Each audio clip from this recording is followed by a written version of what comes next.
High viewers, world health organization వాళ్ళు మన భారతదేశం చెందినటువంటి 2 రకాల దగ్గు మందులని హోల్డ్ చేశారు.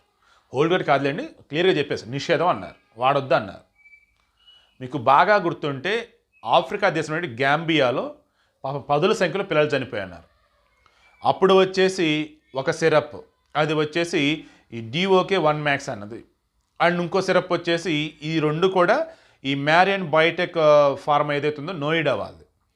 అందులో ఒకటి వచ్చేసి AMBRONOL ఎబ్రనాల్ ఒకటి, తర్వాత DOK1 Max ఒకటి. ఈ 2 కూడా దగ్గు మందులే. నాకు తెలిసి మన ఇండియాలో కూడా ఇది ఉండాలా, బట్ ఇప్పుడైతే మేబీ ఆపి ఉండొచ్చు ప్రొడక్షన్ కానీ లేదంటే సప్లై కానీ, బట్ విదేశాలకైతే వెళ్తూ ఉన్నాయి. ఇక దాంతో ఇమ్మీడియట్గా వరల్డ్ హెల్త్ ఆర్గనైజేషన్ వాళ్ళు చెప్పున్నారు, టెడ్రోస్ చెప్పాడు ఆ దగ్గు మందులు చాలా ప్రమాదకరమని. ఎందుకు మనం గతంలో మాట్లాడుకున్నట్టుగానే ఇందులో వచ్చేసి ఇండస్ట్రియల్ పర్పస్ యూజ్ చేసే కెమికల్స్ ఏవైతే ఉన్నాయో అవి ఇందులో ఉన్నాయి. అందులో డైఇథిలిన్ గ్లైకాల్, అదేవిధంగా ఇథిలిన్ గ్లైకాల్ ఉన్నాయి. ఇవి చాలా ప్రమాదకరం. మరి ఈ దగ్గు మందులు అసలు ఇవి ఎందుకున్నాయి ఏంటనేది అసలు అర్థం కాని పరిస్థితి. సో ఆల్రెడీ ఇన్వెస్టిగేషన్ నడుస్తుంది, ఉత్తరప్రదేశ్ ప్రభుత్వం కూడా చాలా సీరియస్ అయింది.